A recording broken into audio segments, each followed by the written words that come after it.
Hello guys, Alex Fedotoff here, and today we have one of our star students, Alex Usovs. Alex is an amazing guy. He joined our program, eCommerce Scaling Secrets. Yes, we helped him in some ways, and he's doing some good numbers. And also, he's very generous guy. So I just wanted to interview him and see basically kind of like what helped him to succeed, in e-commerce business, kind of like how he thinks, and just pick up as much knowledge from you as possible, man, because I enjoyed working with you. You always ask very good questions. So yeah, man, happy to have you here. Perfect. Thank you so much for having me. It's a pleasure to be here.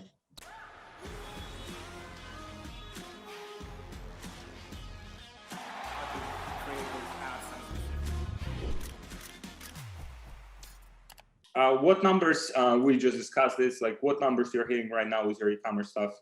We are looking at $9,000 daily at the moment. As I said, we were scaling down a little bit in January due to some Chinese New Year situation, but we are scaling back up, and we are looking to close the month of February probably close to $200,000, $230,000. Nice, awesome. And so, how did you start with like e-commerce, with dropshipping? When was it? Like, what got you to, like, what were your initial kind of like steps? So I feel like, as everyone else, we all heard of the e-commerce and dropshipping as a model itself quite some time ago. It was probably 1 year, 1.5 years ago, but I haven't really got myself into it until the April of 2020.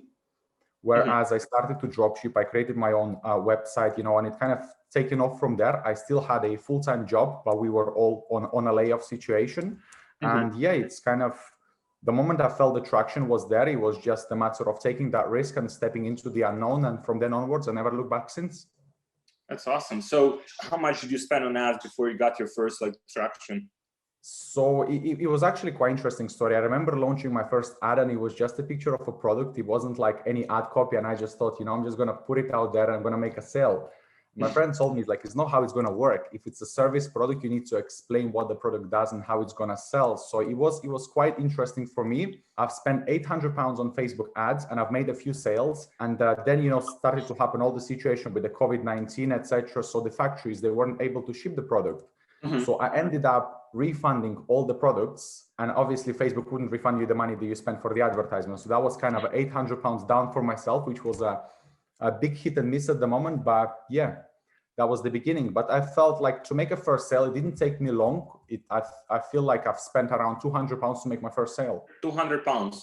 Yeah, it's £200. But as I said, I completely didn't know what I was doing. As I said, the ads, they didn't make any sense. I didn't know what the targeting was. I would just put worldwide, no targeting, product picture. That's it. Let's make a sale. So that was that.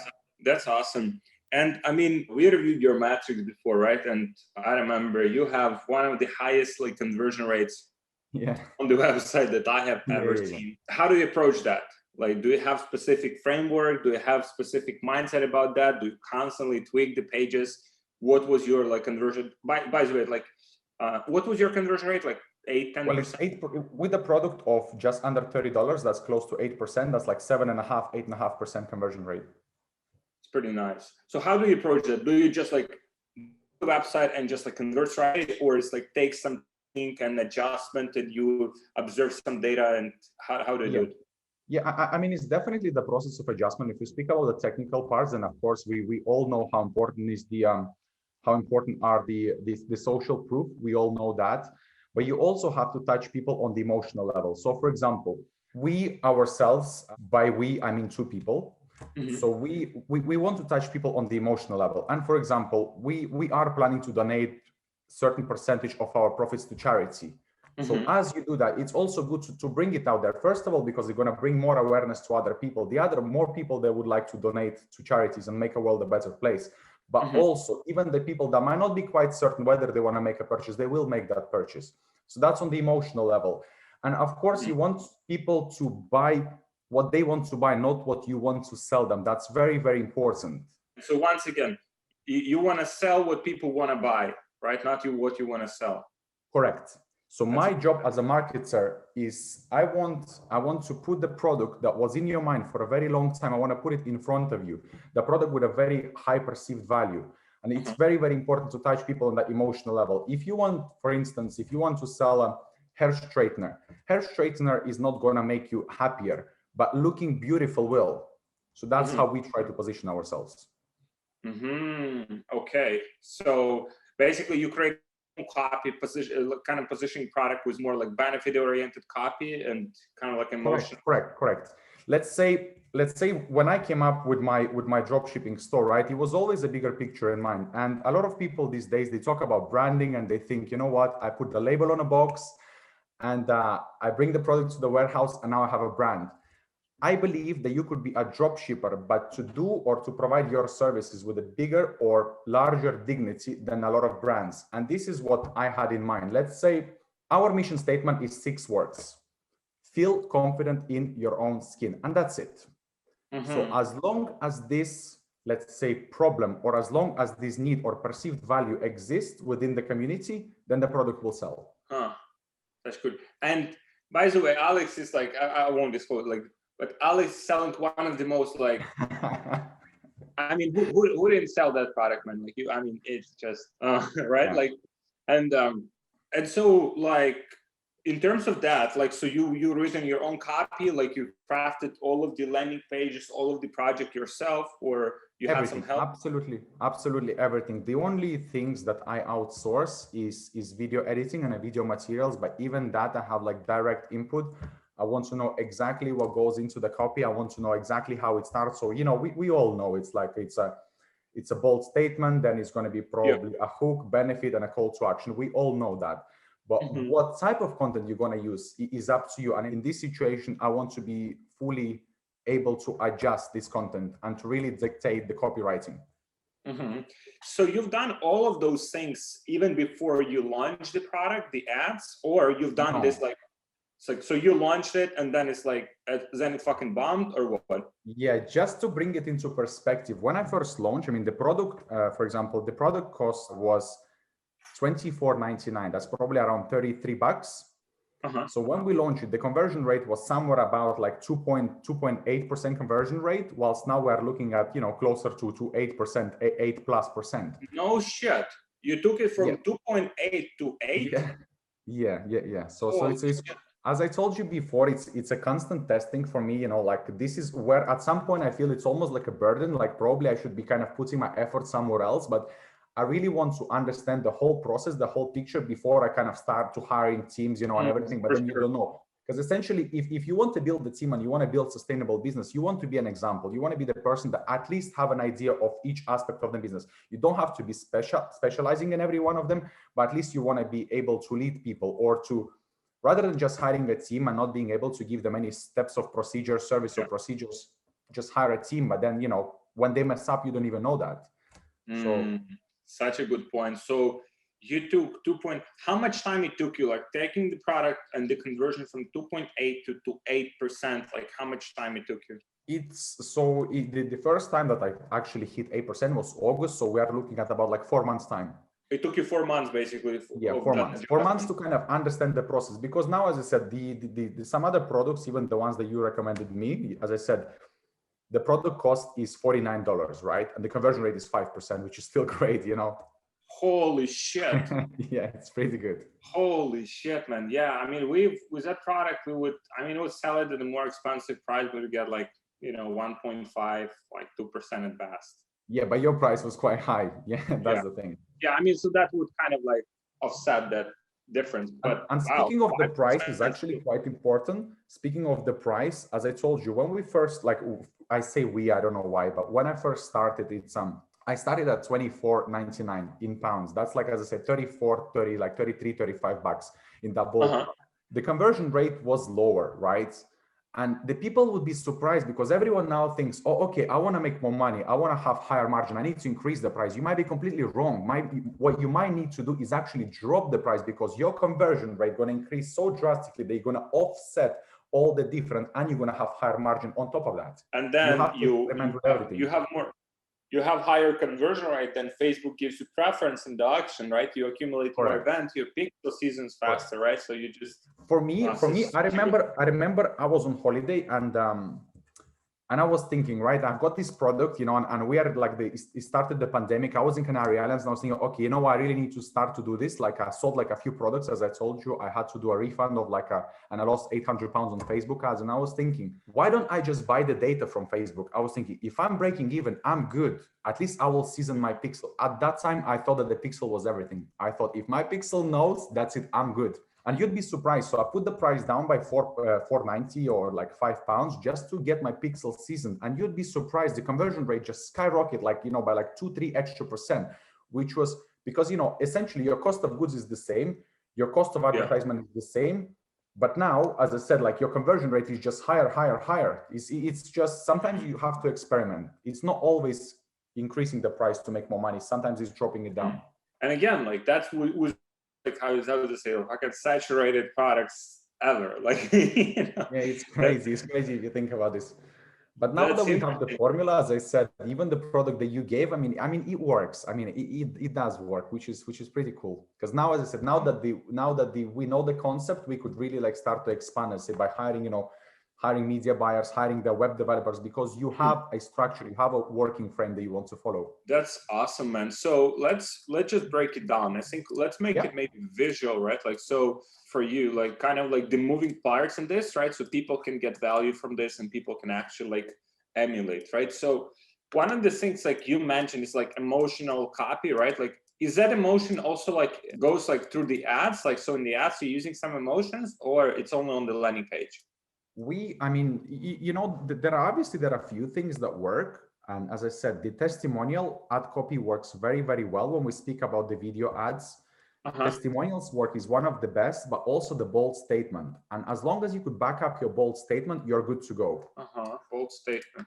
Okay, bold statement. Obviously, you don't do like any claims, right? Like, for example, do this in this specific time frame, right? Like you kind of like have to find the middle ground. Yeah, absolutely. I mean, Facebook, you have to be within the policies. And once again, you're not going to say, for example, oh, if you buy this product, you're going to lose 20 pounds. But you can say, if you buy this product, it could potentially help you to get in better shape.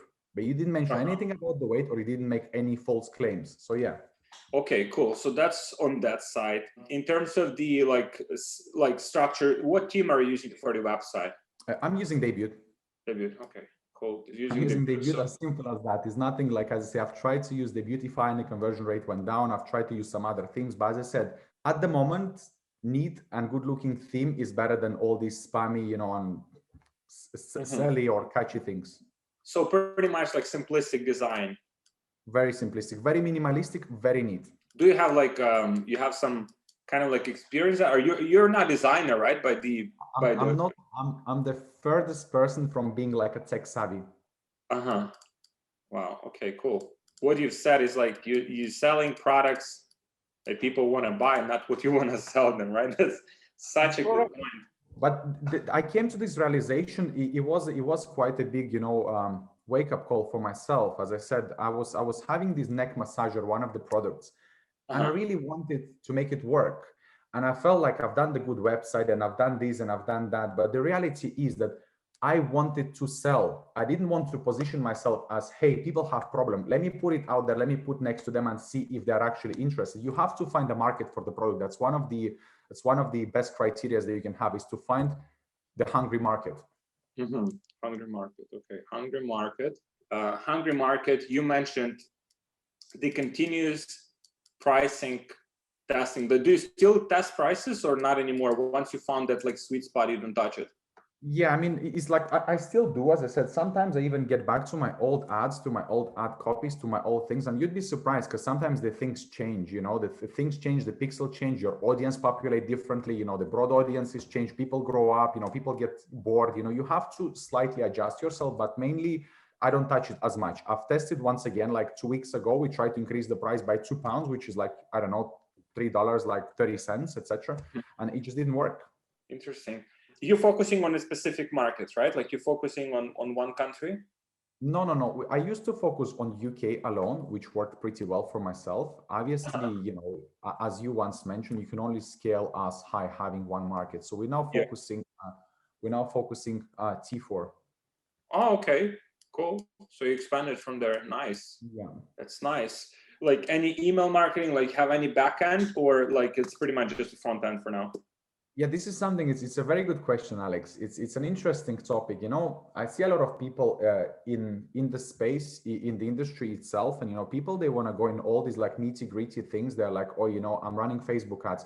How can I start to run Pinterest ads? How can I start to run YouTube ads? But then they have a store that isn't optimized at all. They don't have any backend. They don't have any email marketing. They don't have any SMS bump. You'd be surprised. I was selling a product up until August, actually, just before I joined the group, and I wasn't using SMS bump. So now I'm thinking how much money actually I've left on the table.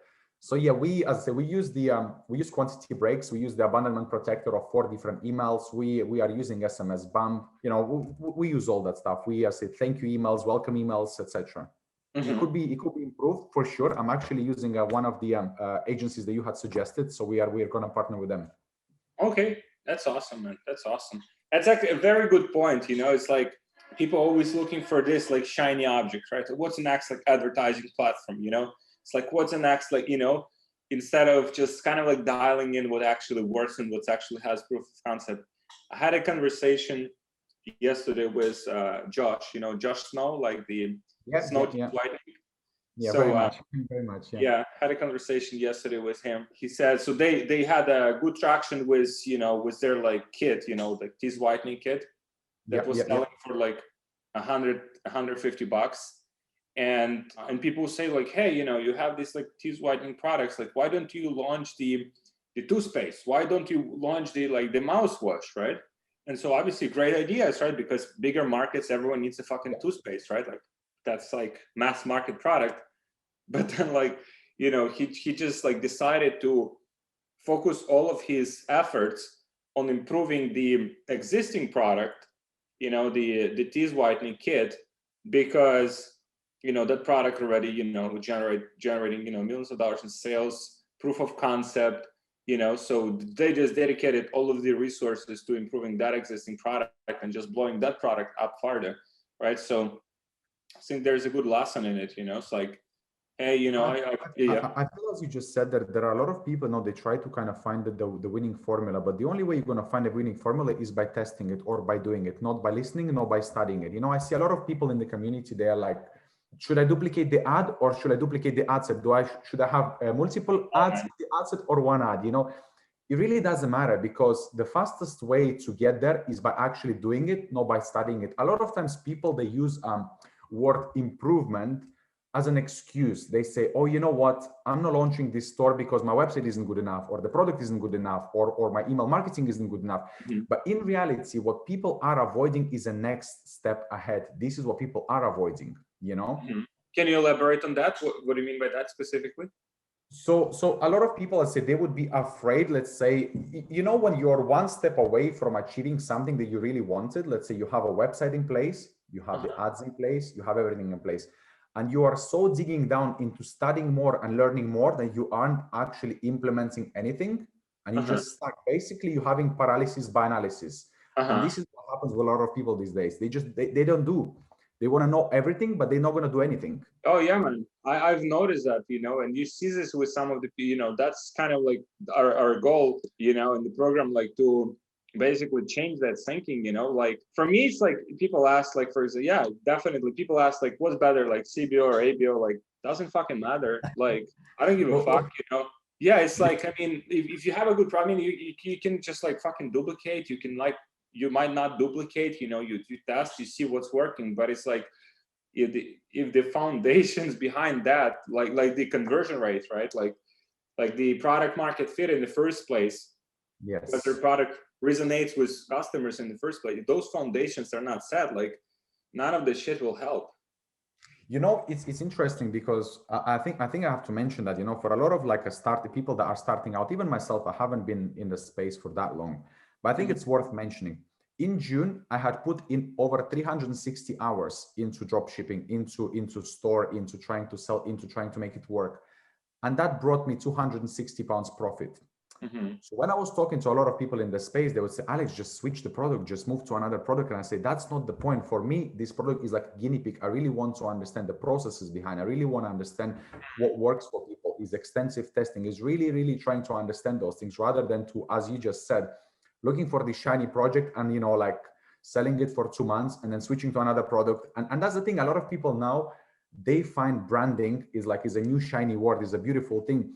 But I feel that a lot of people, they don't really understand what is branding. I don't know what branding is by the definition, but what I feel it is for myself personally is number one, your awareness and your presence on the market. Number two is the value that you can bring to the market. Those are the things that are very, very important. And of course, you have to have a mission statement of what you are trying to achieve with your brand. As I said previously, I feel like you could be a better known or a better dropshipper than some of the brands because of the mindset, because of the mentality, because what you are trying to achieve, not what stands behind you. Like, oh, I have a shiny box and I have my label on it and I have a warehouse. Now I'm a brand. But you could be worse off than somebody actually drop shipping because they do it with more dignity, if that makes sense. That makes a lot of sense. Do you so with mission statement, like with all of those things, like where do you put them? Are they only on the website, or are they also like you utilizing some of that in the advertising, you kind of like putting it like upfront? Yeah, what I try to do is like a lot of decisions that I would make, or a lot of even like the products that I want to put on the website or to test, or the way I want to position the ad copy, or or anything else really. A lot of times I will ask, does it resonate with the statement, with the mission statement? So as I said, the mission statement is simply 6 words: feel confident in your own skin. It's simple. And this is the goal we try to achieve. It kind of resonates with a lot of things, even like with the emails, with the customer support that that I try to provide. You try to care for people, and it's very funny because I've been reaching out with a lot of people. Obviously, they want to collaborate because you get a lot of traction on the website. You can check using different tools, but I also see that people are actually stealing the website name and and having their own Amazon listing, selling different products using my name in this case, which is the name of the domain, and it's great. So it's mainly for myself than for the website. I'm not using it I'm using it rarely. I'm using it on an ad copy as a description in a description section, or I use it in some of the SEOs, or we're using it as I said, in a landing page. We do that. That's it. It's mainly for your own good. It's mainly to understand what you want to stand for going forward. That's awesome, man. So what is what was your transition process for you? So you had 9-to-5 job, right? And it was pretty well-paid job, right? It wasn't 9 to 5 though. It was mainly night. It was mainly evening, late nights. Oh, okay. So I as I said, I came to London probably about 9-10 years ago. I started to work in a bars, restaurant, etc. I want to believe I did pretty well. I kind of grew myself up to a AGM role. The salary was great. It was just slightly over £60,000, which translates into I feel $85,000. I'm 28, so it wasn't a bad job, but it's just where do you see yourself, and when you ask yourself this question, and as I said, somebody smart once said, 9 to 5 is hard, being a businessman is hard, choose your heart, and for me it was simple. So you transitioned, you mentioned in June, you've dedicated 360 hours just to figuring stuff out. Yeah. At that time, you were still working on a job, or? No. So at that time, we were all on a standstill. We were all expecting to receive a call to come back at any time. So this is the uncertainty. Whereas you don't know, should I put myself fully dedicated towards the e-commerce, or they could call me anytime. So for me, it was a race. I knew that I had time from April until July to figure the stuff out, because I knew in July the restaurants will open. They will open in UK market, but they will open on a limited capacity, and obviously holding a very high role in a company, I knew that they're gonna call me. So for me, that was it. I knew I had April, May, June to figure the stuff out, and that was it. Okay. And so then they called you? No, at the end, not. They didn't call me. They offered me an alternative. They offered me to go to other sites, or I could have worked for other companies if I wanted to. But as I said, for me, I took it as a blessing. I said, they're not calling me. Great. I could study even more. I could learn even more about this. So by the time that they called me, I decided not to come back. By the time that they called me and they offered me, I said the same title, the same role, the same salary, everything same. People were praying for jobs in UK. They still are. It's not as easy. Restaurant industry is dying, and a lot of people are suffering from that. So for me to say no, my mom was like, no, you're crazy, you're gonna say no. I say, mom, like, it's fine, it's gonna be okay. So you take the risks and you reap the rewards. So you think that urgency helped you just to like put like back against the wall, help you to just figure stuff out faster? 100%, 100%. I feel he was one of the things, yeah, that kind of the propelled what I always wanted to do. He's like a lot of people, as I said, everyone had a lot of free time. Everyone did. Yeah. Everyone did, but it's how you use it and what you want to achieve. But for sure, this urgency helped out. That's awesome. Yeah, I mean, now like so many apps where people like spend so much fucking time, right? Like the Instagram, the Facebook, you have the fucking Clubhouse, like all of these apps were like TikTok, fucking Snapchat, like just to like switch between those fucking apps, it's like fucking hour. Such a good point, it's like, because for me, what I'm trying to like see, because you're like one of our successful students, right? And when people join our program, a lot of them like had this like period of time where they couldn't get any traction, right? So what I'm trying to figure out, like, why is that? What are the moving parts of the person that make it and are successful? So I mean, some of those tactical things we broken down, the like also like the fact that you've committed like so many hours to this, right? I think that's like not everyone does that. I feel that it's, as I said, there are a lot of trends out there, and people want to be trained. Everyone speaks about mindset, but I feel like and although it's good to have a goal in mind, the end in mind, you also need to understand what are the milestones that you need to achieve to get there. For example, a lot of people, they look at the Instagram and see, oh wow, bright green Lamborghini, I want that, and that's their goal. But then they look realistically, okay, sitting on a sofa doing nothing is not going to bring me there, so they just give up. But it's way easier when you break it down into the small steps. For example, can I earn, let's say, $2,000 in a month doing drop shipping, and how long time do I allocate myself to do that until I get there? So that was your thought process, like initially.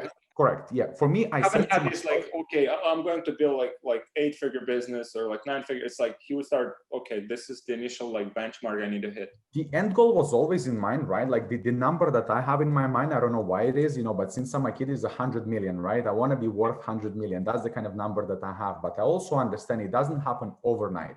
So for me, initially, when we were all on lockdown, right, I felt, all right, the government gives you some support.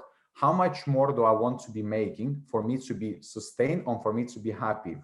And how much time do I give myself to reach that goal? So I promised to myself, I'm going to give myself 1 year and I'm going to invest around $10,000. That was the number that I had in mind to make it work. What that means is not that you spend $10,000. What that means is that you're obviously going to be making money, losing money, making money, losing money. But I said to myself that unless I'm $10,000 in a hole, I'm not stopping it. Or unless I've spent 1 year doing that, I'm not stopping it. So that was my thought process. I knew from the very beginning that I'm going to go ahead with that. And it's also very, very important. Like a lot of people, they know what they need to do and they know the end goal in mind. But it's important to understand what kind of person you need to become to get there. And I'm at fault with that. As I said, for those of you that are listening, Alex's story, right? Like I bought the course and I was thinking, right, like I bought the program, everything is going to be sorted. Well, there's nothing is required of me, but that's not the case. You actually have to put in work. And it's very easy to stop and it's very easy to wake up and having one off day. And it's normal. We all have that. But when you think that what kind of person you need to become to be successful, right? We look at all these entrepreneurs, the rich people, and we know their routines. We know what they do, but we just don't do it. And that's the difference. When you realize that you are accountable, it's all on you. It's nobody else. It's not your mom, not your brother, not your girlfriend. It's on you. Whatever happens in life is on you, for good and for bad. And the moment you realize that, everything is just so much easier. Yeah, man. Like we have one of our clients, like in the program as well, Nate Sparks. Yeah, Nate Sparks. Yeah, he's a good guy, very good guy. I interviewed him like a few months back, and I remember. So he joined the program basically a few months in. I remember like he just reaches out. Oh, I haven't gotten this, and I haven't gotten this, and I haven't gotten this, and it's like, and I'm saying like, hey man, I don't give a fuck. I don't give a fuck. Like I pay $30,000-$50,000 a year for like masterminds. Or like I see people, I meet people, I listen to people, I take fucking notes, like very valuable fucking notes. Whether I execute and make my team to do those on those notes, it's my fucking responsibility. It's not the guy that I'm paying like 30. It's like he won't make my team or me like to do shit that I need to do. Yeah. And I explained it to him. We had this like conversation, but you know, last month he did like $600,000. Well, this is what's good about this. And as I said, for those that are listening, because I'm sure there are a lot of people out there and they're facing the same struggles day after day, you know, it's normal. Like we've all been there. For me to say like, hey, I work, like I wake up and I work, you know, 10, 12 hours a day, every day, that's not the case. That's not going to be true. But what I am trying to say is that the moment you understand what kind of person you need to become to get where you want to be, it makes it so much easier. It's easier to keep yourself accountable. And please, to anyone that is listening, keep yourself accountable. You have to ask yourself a question. Am I just keeping myself busy, or am I actually, you know, getting closer to my goal? And I bring a very simple example, right? I know I need to launch a product, right? And I know I have a product in mind, you know, and I've got the domain, and I've got all pieces, but like all I need to do is to reach out, let's say, to this website designer or to this other person to do all those things. And I would just look around my house and I would say, you know what? I feel like I need to go for a run, or you know, like I've got to do laundry, or I've got to make this phone call. But the reality is I'm just hiding from this next step that makes me feel uncomfortable. This is just the way it is. But when you realize what kind of person you need to be, is that you need to face those difficult tasks and you actually need to focus on the things that bring you closer to where you want to be, rather than just keeping yourself busy, you know, like replying Facebook comments. It makes it so much easier. That's exactly the same reason, right? Like why, like I have this like book, but it's like, he's basically the only one like billionaire in like Iceland, you know? Yes. And is it From Billions to Bust? Yeah. Very good book. I love that book, man. And you know, the guy basically built a fortune, right? But then fucking lost it, almost everything. And then he just fucking rebuilt it. And the reason, you know, I think he rebuilt it because he just went through the whole fucking process, right? Like he went through those fucking initial shit. Like he ate a lot of fucking shit, you know, to get where he was, you know, and that's why he knew the process. And I think people are avoiding this process. People want like, hey, today, like, I launched a store, or like today I joined this fucking mastermind. It's like tomorrow, like I'll have a fucking Lamborghini, right? And that's, I think, what you have realized, right? We are all at fault with that. As I say, I've been there, and I've been there. Like, I'm not just speaking, you know, from something. I speak from experience. I've been in that. Like, for those that are listening, back in September, I wasn't sure I wanted to carry on with the program. I was thinking, oh, you know what, like it doesn't bring me results, but I haven't done anything. I was like, you know, I started to be part of the mentorship, and I was thinking, okay, so what's next? Nothing changing, you know. But you have to realize that everything, you know, to know and not to do is not to know. It's the same thing. It's exactly the same thing. Actually, you're being more ignorant because you know and you don't do. You know, so that's the things. It's like you have to implement, you have to take time, and you have to treat it like, a lot of people, I feel they have a misconception about it. You have to treat it as a business. And I'm not saying like all this nitty gritty stuff, like, oh, you know what? Okay, I'm going to hire VAs, or I'm going to hire an office. I'm going to buy a good computer. I'm going to put the desk in my room. Now I'm a businessman, you know, or, you know, I have a label on my packaging. Now it's a brand. It is not the point. You know, you have to treat it in a certain way. You have to take pride in what you do, and you have to act as a businessman, or you have to, if you are your own boss and you don't work hard enough, then you work for a stupid person. That's all it is. I'm guilty of this shit, man. Like, as well, you know, like, for example, when we had the first like employees, you know, I would like, hey, you know, I hired you, now you have to figure this shit out, you know. You know, it's like, nah, I'm paying you, right? Like, you know, I mean, we have the general managers, like we have good people now, but still, you know, if there's like some shit happening, you know, it's like before I would just be like, it's your fucking job, like figure it out. But like now it's like, you know, I'm collaborating with people more, right? People know that they can rely on me, right? Like giving them more and more like responsibilities, and over time they become like more and more like self-sustainable. But you cannot pass this. Like, you cannot just like go from one day, like you do a lot of stuff in your business, you understand all the moving parts, and like tomorrow you have a team that, like, you know, it's like what people say, like automation, like fully automated, like, and like obviously you can automate it to some degree, but like, yeah, it's like, yeah, have like 3 VAs and like they run business, and like you're just like, it's like, wow. what kind of car you want to buy. Like, I mean, this shit doesn't happen, it's like, we all know that, the people you can get, yeah, you can get smarter about it. Like, I mean, you can work smarter, right? Like you can hire smarter people, but even smarter people, they need guidance, they need leadership, they need feedback, 100%. they need help. The way I see this is the whole purpose is to hiring team. Of course, if you reach certain level and you just want to kind of reap the rewards and and enjoy the benefits of your hard labor, that's fine. But just as long as you're honest with yourself, that's fine. If you say, listen, you know what, I just want to chill out a little bit and I want to outsource certain thing, I feel that I know the process, that's normal to improve your level of living, that's fine.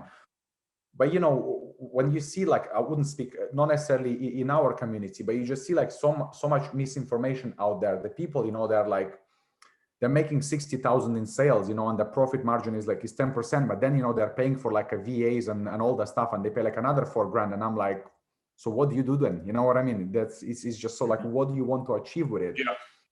There is a lot of things where the people, for example, they focus on a high profit margin, which once again, the profitability has to be above all else because, everything else comes after. Yeah. That's normal. Mm-hmm.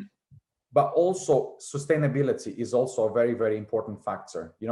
Once again, as I said, I truly believe that the drop shipping model can be carried over through the years as long as you do it correctly. You do it with dignity and you do it with pride. It could be done. It can be done. And it should be done in a way because, once again, it's a low overheads business model. It's a good business model, but everyone decides their own path, I guess.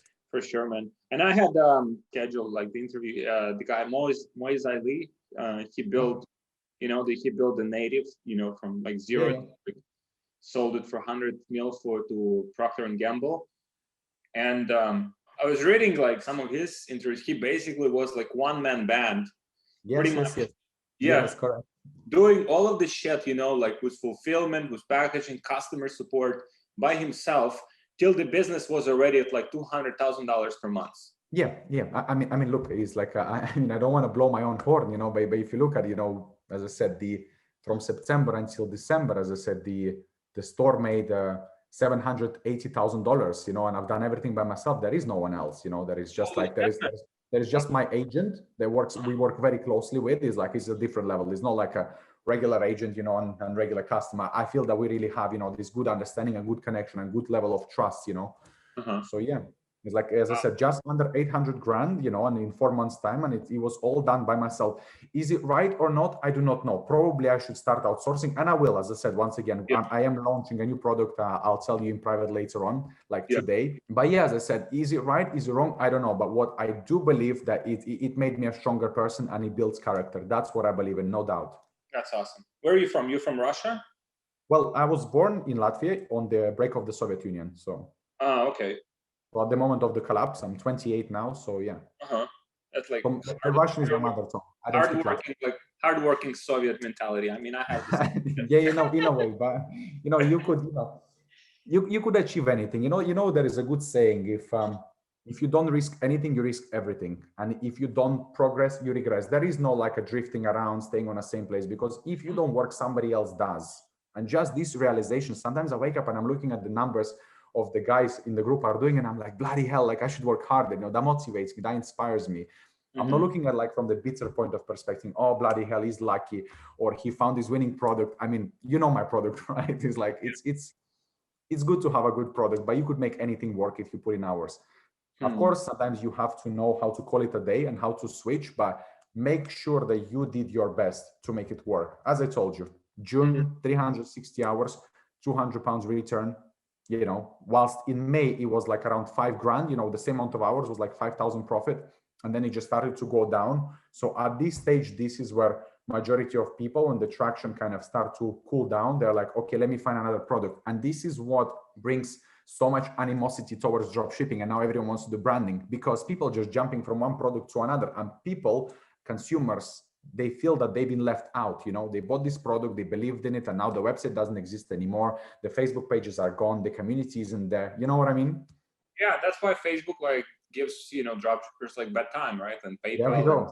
That's why PayPal give dropshippers bad time, because it's like there is no pride. As I said, I told you my goal, this year is to make 5 million in revenue, and I feel like but also you need to know your numbers. I also understand that it needs to be 10,000 pounds in sales every single day, for 365 days.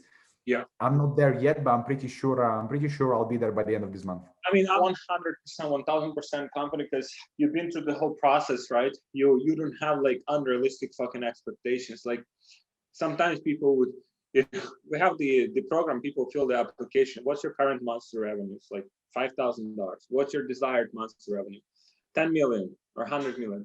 What I mean, like, obviously someday, right? But like, it's like, even like I think even like it's kind of, you have to get to this, then to the next step, right? It goes in stages and goes experience, and the more time goes, the more experience you accumulate, the easier it goes, and you know how to replicate this stuff.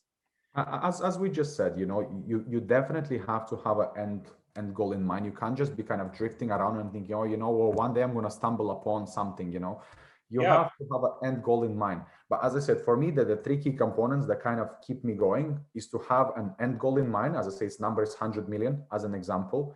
Is to have a milestones to understand, okay, 100 million is not going to happen. I want to make 5 million this year.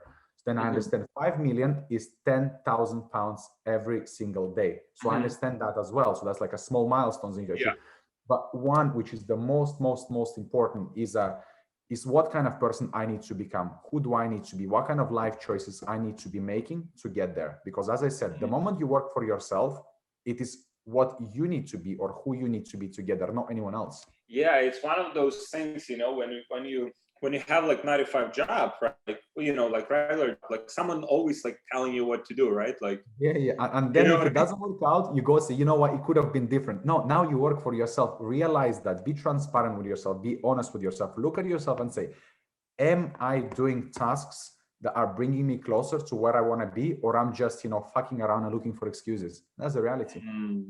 And man, like the people that I see like hitting trends, like hitting like very like big numbers, you won't see those people any fucking way. They don't have time for shit, like they just mind their own business. And then like, like 1, 2, 3 years after, you see like, hey, the business has been acquired like this much, right? And like, so that's kind of, for me, it's also like, I think it was like a valuable lesson as well. It's like, I was doing, like YouTube videos, it's like all of this stuff. And it's like it's because that time is like, I do the interviews because I enjoy, I learn from you as much as you learn from me, it's like, okay, I just reinforce. You remember what I texted you? I told you, like, there is no chance that the time that you spend on coaching is anywhere equivalent that what you could be making working on your own business. But that's what that brings you self-fulfillment is by giving back, is by bringing value to people, and this is awesome. And we partner up with with people, like for example, a few people in the community, we basically bought their businesses, so it has this kind of like upside of like, okay, we see someone is like blowing up, we buy their stuff, or we partner up with them in different ways. So it has this way, because eventually, our goal will be to kind of like invest in businesses more like, like private equity. Having there is a worker, then there is a businessman, then there is an investor. It's that gradual progression. So we are working on that. Yeah, it's work in progress. I mean, I know that I ate already like a lot of shit, and I know like I need to eat more like shit, to do those. Like for example, we know how to scale companies to like 10 million, like 20 million, but we don't know how to scale them like to 200 million yet, So that's work in progress. We eat a lot of shit, like we learn from a lot of people as well. And man, and interesting to see your evolution. Like it's so amazing. And for those out there, as I said, is like it's all about taking one step at a time. Like I said it many times during the interview, but as I said, like the moment you realize that it's not going to happen overnight, but you are happy the person you are becoming, you see small improvements day after day. I mean, look, I could speak very highly of myself or of the website that I'm running, but the reality is 3 days ago I went down, like I was like 250 pounds loss, and I was trying to figure out how did this bloody happen, but let's say the fluctuation in conversion rate by 2%, Or, you know, the Facebook decided to reapprove all rejected ads, and it was like 10 p.m. in the evening. So it blasted through the budget of like 400 ads in 2 hours. It also gonna make you lose money. But if you're gonna doubt yourself or give up every single time small things like this happen, then, you know, it's definitely not gonna work. And it's definitely not for everybody. It's definitely not. Like, a lot of people, they just look at drop shipping or e-commerce as a model, as a shiny object, and they want to be part of it. But it's not for everybody. It isn't. Yeah, for sure, man. That's what I also believe. Like, if you want to be successful in it, like, you just have to adapt. That shit won't happen. I mean, in anything, like in any fucking industry, you know, like, fuck. I mean, you know, the sports players, like, I mean, they fucking train like from like 5 years age, you know, like, fuck. By 15, they have like 10 years of fucking experience, you know. The only difference is that people, you know, like people don't want to leave their zones of comfort, you know. As even the careers right now, those are considered to be a zones of comfort. You know, you have a path. There's like it's clear defined path of what you need to do, you know, day after day, week after week, in order for you to get the degree. It's clear. But with the entrepreneurship, it's not as easy. You know, you need to make your own decision. And I believe that the people, they don't like to keep themselves accountable. You know, when you're at a job, it's normal. Something went wrong, you could always turn around and say, hey, you know what, I'm going to get another job. Or, you know, or that's my boss, or that's my friend, that's my colleague didn't do their job. But when you work for yourself, I say, and it doesn't work out, it's on you. Nobody else. It's on you. The moment you understand this part, it's so easy. You put in 10 hours, you are thinking, okay, I put 12 hours, you put 12 hours, say, can I put 14? If you cannot put more than that, say, what can I systemize? I think it's very important to understand that the progress is two simple things. It is two, there is no more than that. Is reducing costs and improving productivity. And when you understand those things, you say, okay, I put 14 hours last night, you know, and it didn't bring me the results that I wanted. Was I focusing on all the right things at the right time to get there? You know, so that's improvement of productivity. Or you'd be surprised. I told you, like in June, for example, I worked all these hours and didn't make any profit. And I was like very like devastated in a way, but I was like, you know what, I believe in the idea. I'm going to keep on going. And I was thinking, so the progress is two things, right? Is improving productivity and reducing costs. I'm like, improving productivity, like I didn't know if there's anything else I can read or anything else I can do differently aside of tweaking landing pages, etc. So I reached out to my supplier and I say, hey, give me discount. And guess what? Her discount, you know, made me from, let's say, 3% margin to 17. That's it. No shit, seriously. Yes. She dropped the price. She dropped the price of a product by, if I'm not mistaken, it was like at that time, I'm not going to mention the number, but let's say she dropped the price of the product by 20% simply because we had such a long relationship, you know, working together. So she dropped the price for like by 20%, but the shipping time increased by 3 days. So it was now my job to bring it on a website and to split test and whether the clients were ready to wait 3 more days. So I've tested this out and it worked. And I'm like, okay, I take on your offer. Let's improve. Like, it's like she did give a discount, but not as big. It was mainly because of the reducing cost. But you'd be surprised how many people wouldn't even ask that. They just pay the same supplier, same amount of money, day after day, year after year. I reached out to her like the other day and she said, you know what, I've got a surprise for you. I've got another discount for you coming in. So it's crazy. It's such amazing piece of advice, man. And like, I mean, we have, you know, as you know, we have people in our community doing like very good numbers. You know, imagine like small, like, I don't know, 2-3%, like 5% reduction, you know, in cost, right? Like just negotiating back and forth. That's like, you know, 10, 20, like $30,000, just like that in profit. This is what I was saying. As I said, like, this is what I was saying. The people, like, they think I need to increase the price to get more money. No, just test everything. Test, like, increase the shipping time and decrease product cost. Increase product cost and check if you still get the same conversion. Because sometimes you will. You know, there are the times, once again, the product that you suggested me to sell, I started out at like a $44.99. And then I increased to $49.99, and it was the same conversion rate. So it's like, it's a no-brainer. So now I'm thinking to increase the price again to see if it still works, you know, and perhaps provide better packaging. Or then I spoke to supplier and I said, can we decrease the cost of goods? And she said, yes, we can, but the packaging is going to be different. So, you know, so now it's my job to kind of. With that product, you don't want to do that. Yeah. With that product, you don't want to. No, you don't want to change the packaging. People. Yeah, no.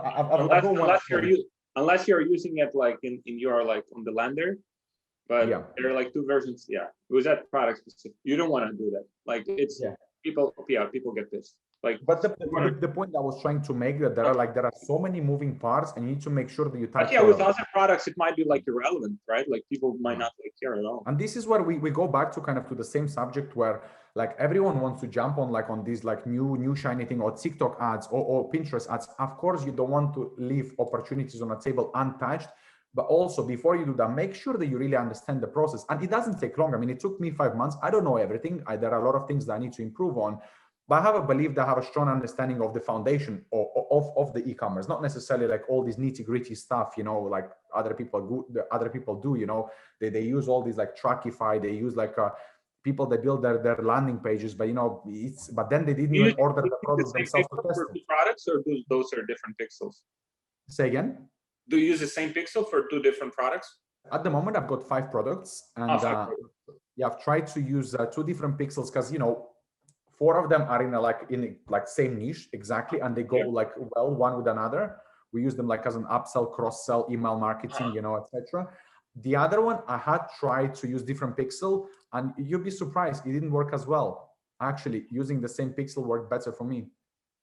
That's awesome. Yeah, I think that's also like people ask like, if I'm testing product, do I need like use different pixels? Holy shit, how many pixels you want to use? Like you will have like fucking 20 pixels. Like how do you need a fucking team to manage this shit? You remember once when my business manager went down, and I was like, it was so funny because I think a lot of people can resonate with those kind of stupid things that nobody talk about. So my business manager went down, and instead of me just kind of like relaunch everything, like recreate your ads, like reattach the pixel and just move on with it. Like, man, what's wrong with you? I was waiting for 7 days, not making any money. I wanted to get the pixel back. So I wanted to get the business manager that was owning the pixel. And then you told me, it's like, man, just you are overthinking the pixel. The pixel is like overestimated, overvalued. It's not as important. Just relaunch it. And I relaunched it, and it was the same exact results within a week. So it's very funny, like how people, it's almost like we are overcomplicating things rather not to do things, like we're looking for an excuse. Okay, something happened, so let me take a day off, but Good point. So many great insights, and it's amazing like to see I'll interview you next time when you're at 5 million, and we'll see your progression from there. But I see how hard you work, and you're an amazing asset to our community. So thank you for that. You're helping a lot of guys out in the community. I see that, and I'm so grateful to have you with us. And as I said, once again, thank you so much. Big shout out to you and your team. As I said, I wasn't very sure at the beginning, and I'm not affiliate in any way, shape, or form. I wasn't sure. I didn't know what I want to do, but sky is the limit. The moment you put the work in, sky is the limit. Like for anyone out there, just keep on working. Awesome, man. Thank you. Thank you so guys. much. Thank you so much for watching. Great insights. You should have taken notes. If not, like rewatch and take notes because a lot of great things. And check your screen time, guys. It's like that's where your time is. That's where your business growth is, on Instagram and on Snapchat and on Clubhouse and all of these fucking apps. Man, thank you so much. It was amazing. Thank you so much, Alex. I'll see you around, and I'm looking forward to see you grow farther and scale up to the moon. Hey, thank you so much for watching this video. If you can just like this video and hit the subscribe button so you don't miss any of my videos in the future. Thank you.